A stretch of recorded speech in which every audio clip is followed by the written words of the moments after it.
Welcome to As Long as the River Flows, a Keepers of the Water podcast. Episode 17 is part 2 of a 3-part series on Bigfoot. Join Keepers of the Water as we explore the mysteries of the land, water, and spiritual beings with esteemed knowledge keepers Isaac Murdoch and Dr. Kevin Lewis. In episode 17, we hear from traditional knowledge keeper Dr. Kevin Lewis. Dr. Lewis is a nêhiyaw, Plains Cree instructor, researcher, and writer. He has worked with higher learning institutions within the Prairie Provinces of Manitoba, Saskatchewan, and Alberta in the areas of Cree language development and instructional methodologies. For the past 15 years, Dr. Lewis has been working with community schools in promoting land and language-based education. Dr. Lewis is from Ministiquin Lake Cree Nation in Treaty 6 territory. Yes. Kakyo itatamskat na igwaya wâsakâyâsiw untikon instructional tinia instructawinis yuksin tikonan mana. So like greeting everybody. I am from Ministiquin Lake Cree Nation, Treaty 6 territory, and then also I'm person from the Little Islands. So that's why my email is always the Islander. So it should be the Little Islander maybe. But yeah, greetings to everybody.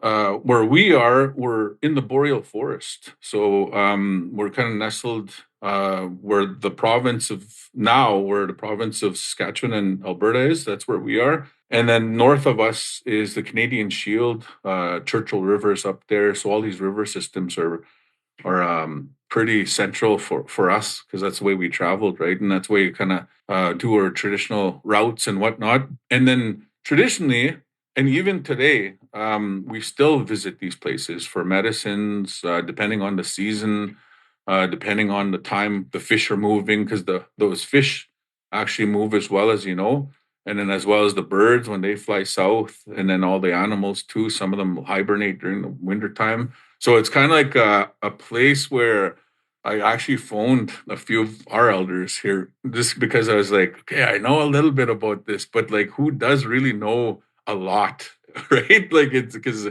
everyone's like there's even continued research on this and searching out where did they see this? Where was the footprint? Where's that footage, right? So these are some of the people that I asked, and some of the people I do come from Ministiquin, like I said.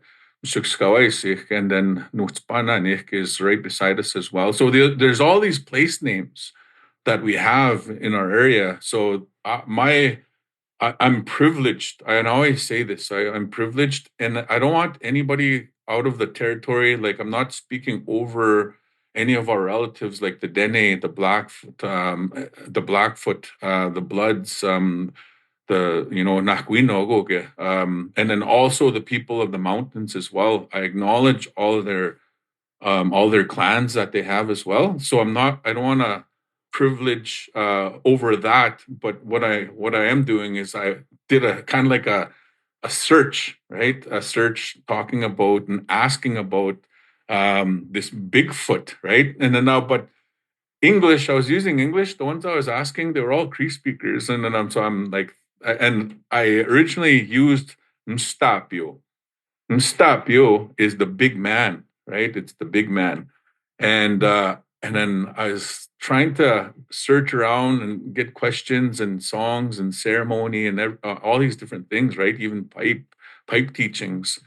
And it's pretty amazing because them too, they privilege and they understand and they acknowledge that being there, being a part of us, being part of our history as well, and then also the makeup of who we are today. And then also, I'm keeping in mind it's such a short time to give this topic, but these are the terms that I started. Like I said, the term that I used is on here, and I put "nstapio."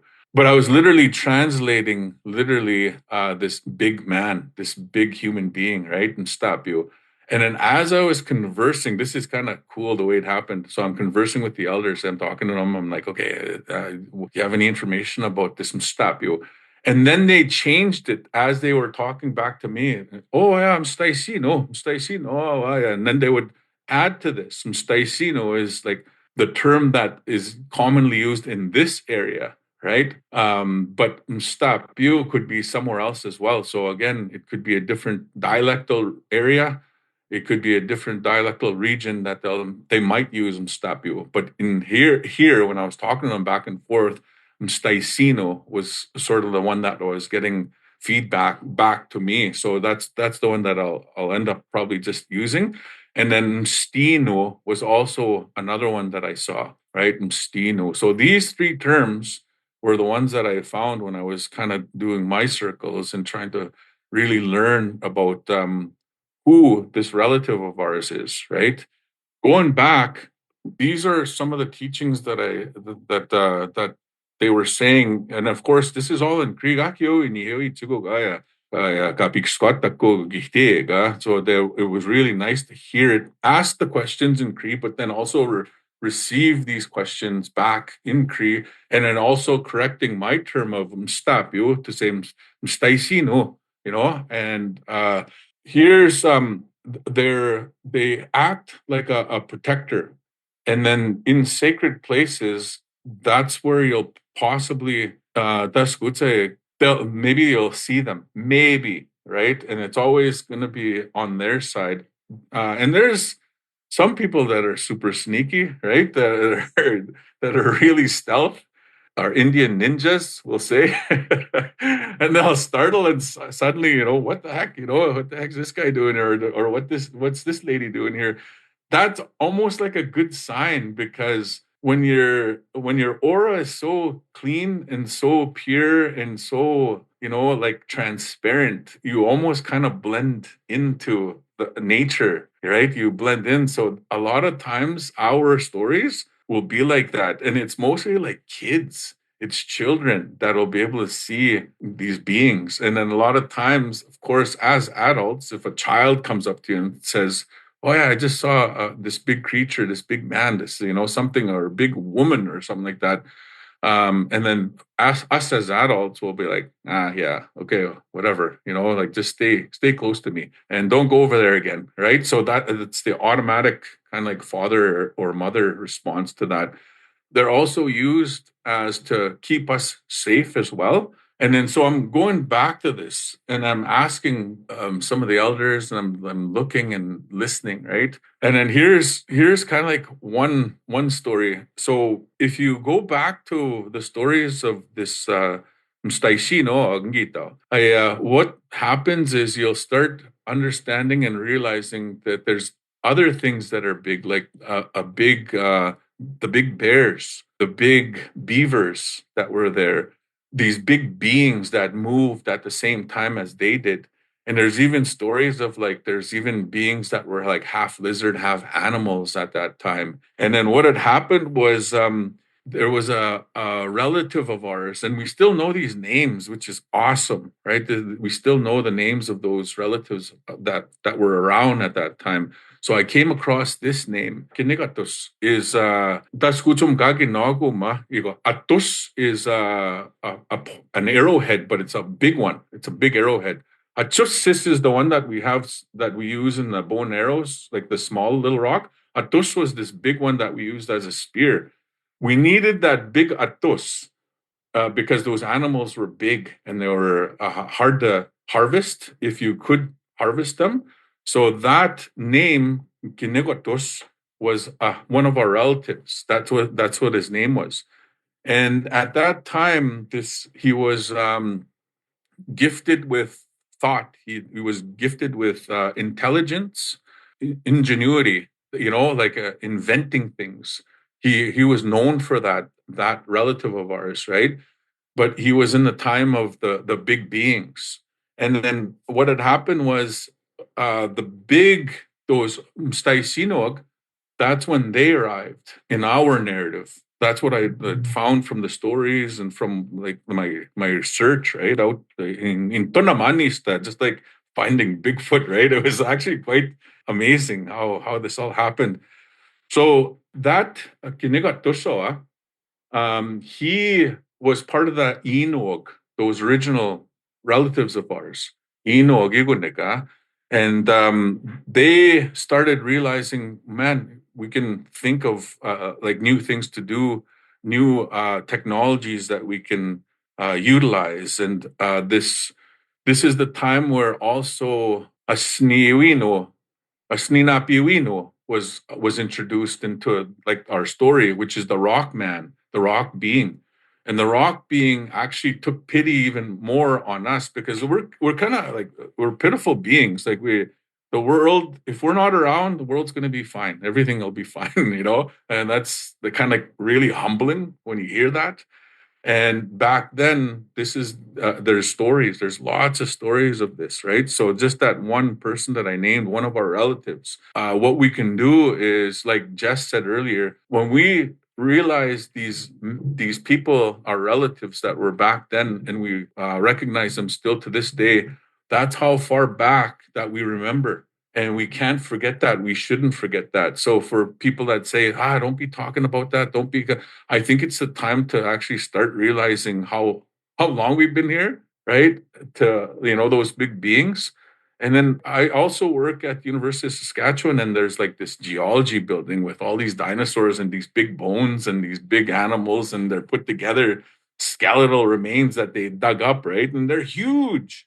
They're big, Another thing is with these types of stories, these giant people, when they arrived, they were really good to us. They were very, very good to us. We had a really good relationship with them. And then, but eventually what had happened was they started abusing, us and abusing other different things as well. And then there's even stories that I have dealing with slavery, right? They started having slaves. And then there's even kind of twists in this where some of them were even sort of mean to us and almost even like cannibalistic stories. And then eventually what had happened was there was like an imbalance that was starting to happen at this time. And then it actually spawned a full-on flood. A flood happened. So it's like pre-flood stories. All of those are all pre-flood stories from the ones that I'd talked to. Another cool thing that I found was this one. When I was looking and talking to my relatives, these are the things that I'd found. So if you look into our languages actually tell us quite a bit, when you're looking at them and splitting them apart. So I was looking at this mste. Mste is something that's big and large, or there's lots of it, right? So mstaisino is this big person, this big human being or this big entity. And it's also given that ino at the end where it's like it's original, like it's one of original wherever it came from, right? So now when I was looking even more, trying to figure out, okay, what the heck? One of my relatives, they said, that's one of the mantuana minegwana Staisino. And I'm like, mantu, okay. Kigomagao mantu. What is this mantu? Right? Well, that's a spirit or a spirit being. They're also known as having sacred powers. They're spiritual powers, almost even supernatural or divine, right? And then these other words were starting to come, and then one of them even said, "Asniwachi sinok, ange gitsanats, asniwachi sinok," and I'm like, "What? From the mountains now?" Okay, so now it's giving me direction, right?